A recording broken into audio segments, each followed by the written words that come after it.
Shalom, welcome to another video, and as always, before I get started, I want to give all praise, honor, and glory to the Heavenly Father and His only begotten Son, Yahweh, Bahasham, Yahweh Shai, Bahasham, Ruach, and next double honors to the head apostles / elder bishops of the Great Millstone, who teach and who rule well, peace, blessings, and safety. To all ye sincere Akim, keep pushing, keep believing, and keep the faith, regardless of what people hear or whether they forbear.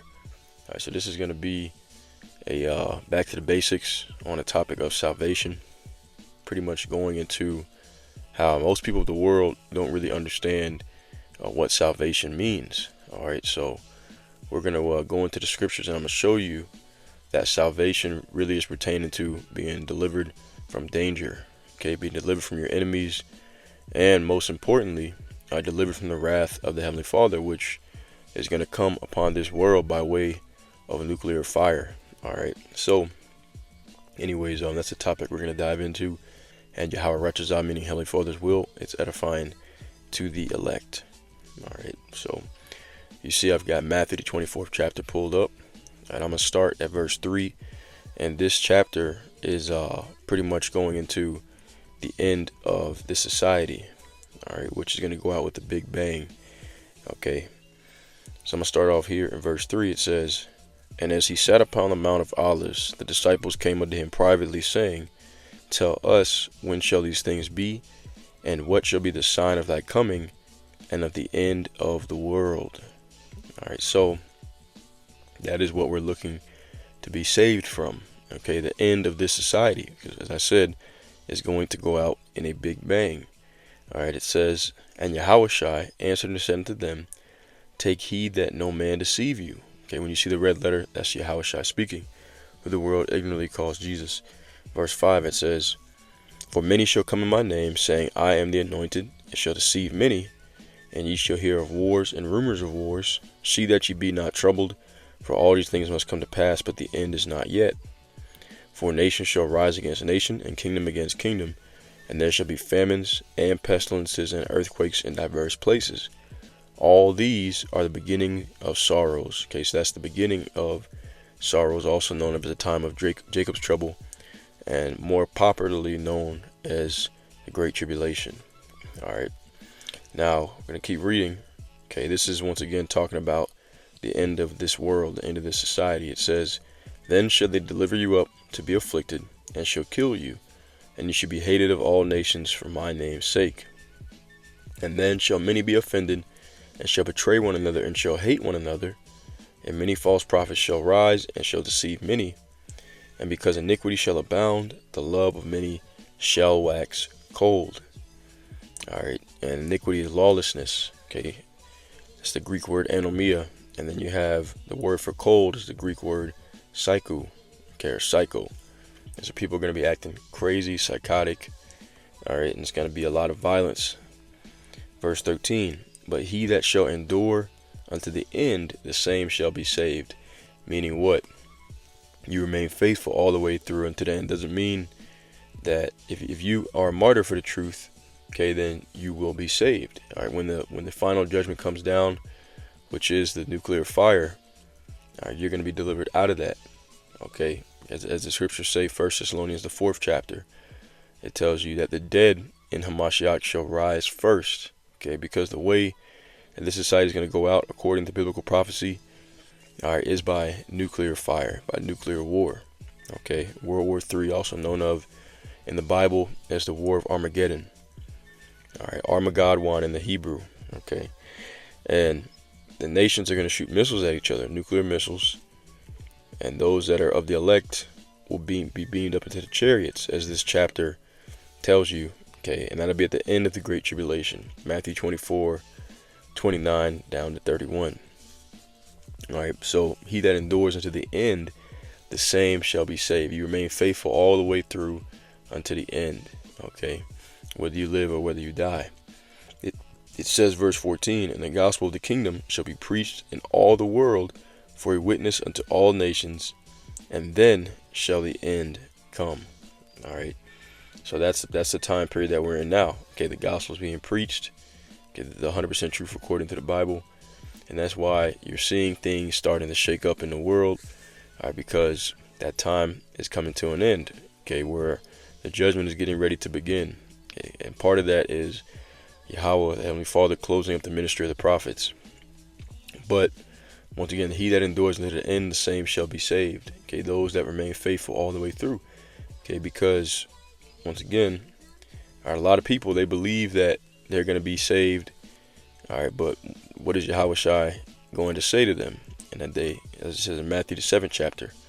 Okay, to many he shall, they'll say, Lord, Lord, did we not prophesy in your name, etc., etc.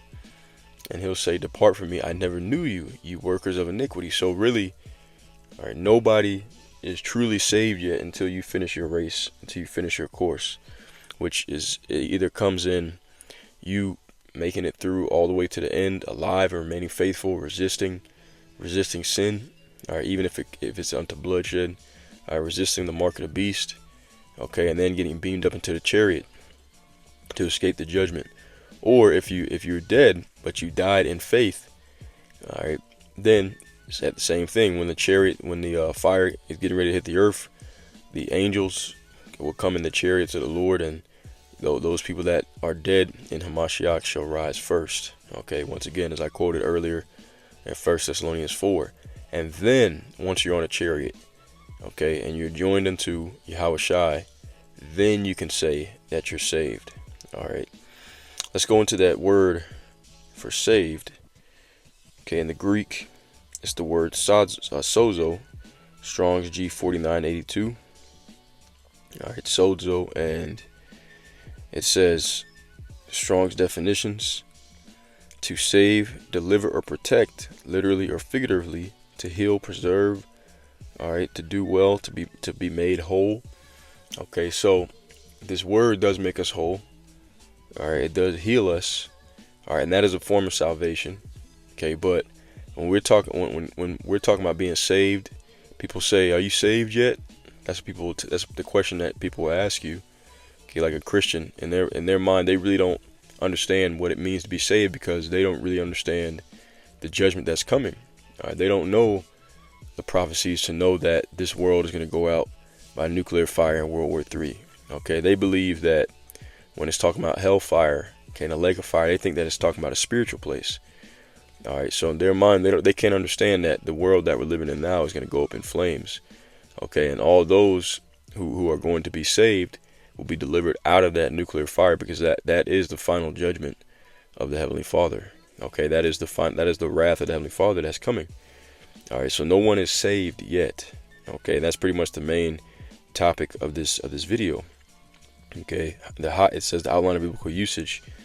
All right, it says to save, keep safe and sound, to rescue from danger or destruction, which danger and destruction is exactly what's coming upon the earth, like we read in Matthew 24th chapter. We're gonna get some more chapters on this as well in just a sec, but okay, danger and destruction, to be delivered out of that. That's the main definition of being saved, which the main danger and destruction has not came upon the earth yet. So no one has been saved out of it. All right, it says to save a suffering one from perishing, one suffering from disease, to make well, to heal, restore to health, to preserve one who is in danger of destruction, to save or rescue.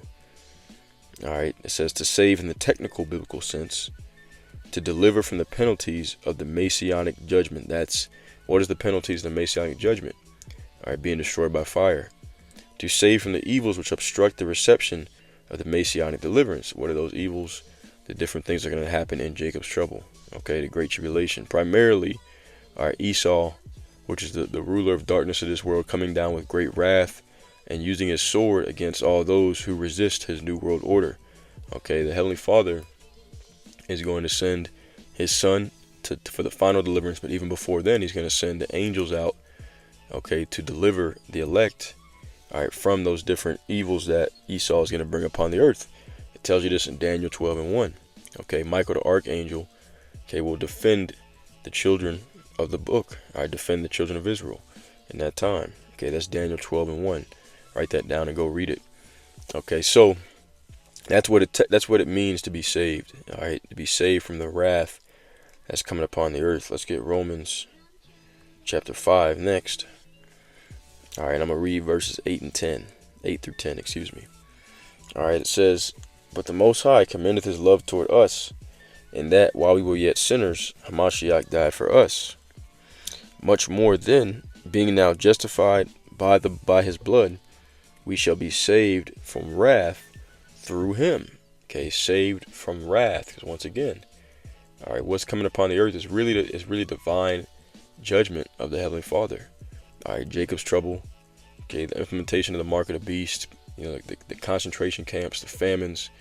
All these things are written up in the prophecies. Okay, and a lot of people walking around talking about they saved right now are going to be the ones that get caught up in these different judgments. Okay, so once again, nobody is saved yet. All right, and you know, somebody say that, or you say, "What are you saved from?" Nothing has happened yet.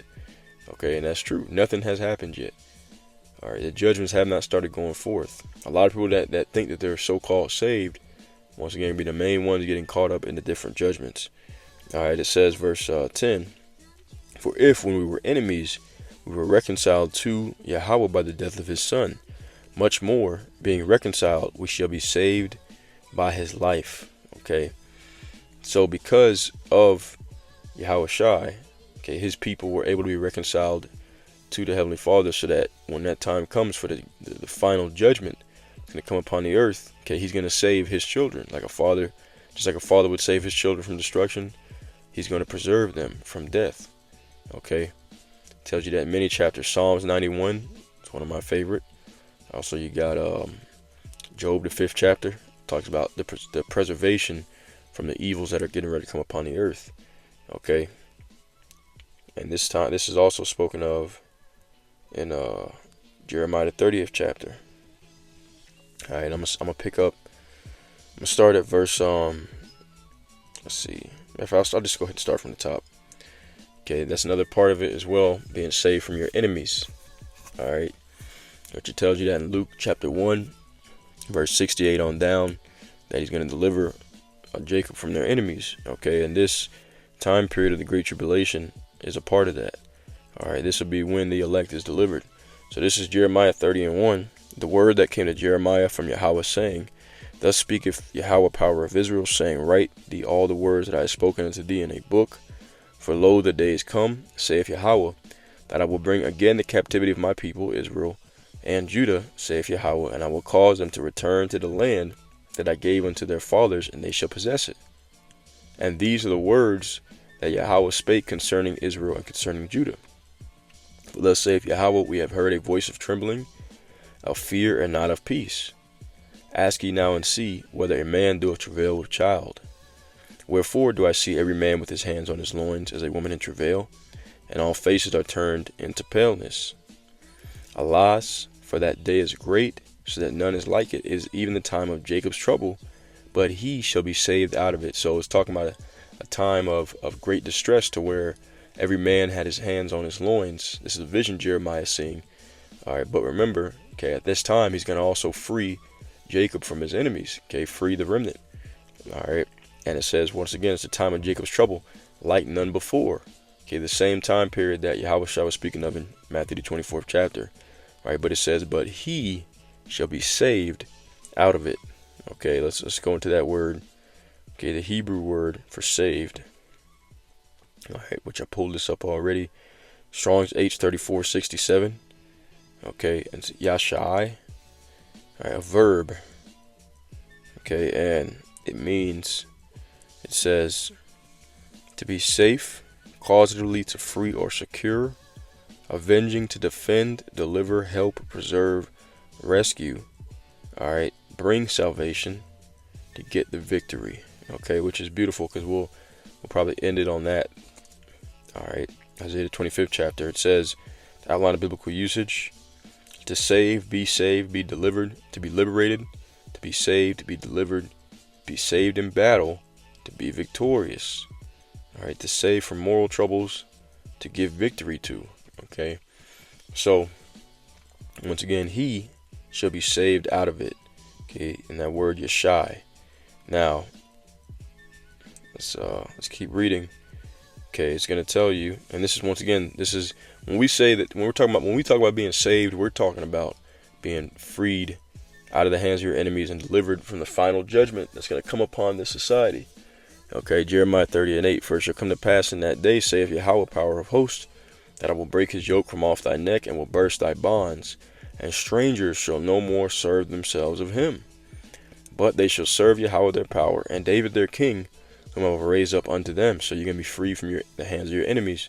Okay, strangers shall no more serve themselves of Jacob. It says, therefore fear thou not, O my servant Jacob, saith Yahweh, neither be dismayed, O Israel. For lo, I will save thee from afar, and thy seed from the land of their captivity. And Jacob shall return, and shall be in rest, and be quiet, and none shall make him afraid. So this is the ultimate salvation that we're talking about. Okay, this has not happened yet. It says, for I am with thee, saith Yahweh, to save thee. Though I make a full end of all nations, will I have scattered thee, yet will I not make a full end of thee, but I will correct thee in measure, and will not leave thee altogether unpunished. So this is the salvation that we're talking about. Okay, and this has not happened yet. All right, when we go to, let's see, that word save, okay, it's the same word, Yeshai. Okay, once you get to preserve, deliver from death, all right, all these things. So when we're talking about salvation, this is what we're talking about: being saved out of Jacob's trouble, okay, being saved from the hands of our enemies, and most importantly, being saved out of that final judgment of nuclear fire. Okay, and when this time comes, Yahweh Shai is going to descend into the earth with his mighty angels, and they're going to beam up his elect and save them from the nuclear fire and from their enemies. Okay, and when this time comes, then we're going to rejoice in the salvation of Yahweh B'Shem Yahushai. All right, this is Isaiah 25:7. Remember, one of the definitions for save was to give the victory to. Okay, so we, through Yahweh Shai, will have victory over death and over our enemies. This is Isaiah 25:8. He will swallow up death in victory, and Yahweh will wipe away tears from off all faces, and the rebuke of his people shall be taken away from off all the earth, for Yahweh has spoken it. And it shall be said in that day, lo, this is our power, we have waited for him, and he will save us. This is Yahweh, B'Shem Yahushai. We have waited for him, we will be glad and rejoice in his salvation. Boom. Okay, that is salvation, being freed from the hands of your enemies. Okay, being free from the hands of your enemies, and receiving deliverance from the final judgment of the Heavenly Father that's getting ready to come upon the earth. Okay, so when somebody asks, are you saved yet? All right, well, the answer is no one is saved yet. Okay, because salvation truly, all right, is talking about end time salvation from, being delivered out of the great wrath that is getting ready to come down upon the earth. All right, so that's it. This is kind of like a back to the basics. And I'm gonna close it out there. Heavenly Father's will. It was edifying as always. All praise, honor, and glory to Yahweh B'Shem Yahushai. Slakia Yahweh. All praise, honor, and glory to Yahweh B'Shem Yahushai B'Shem Rach. And until next time, Shalom and abide b'ball.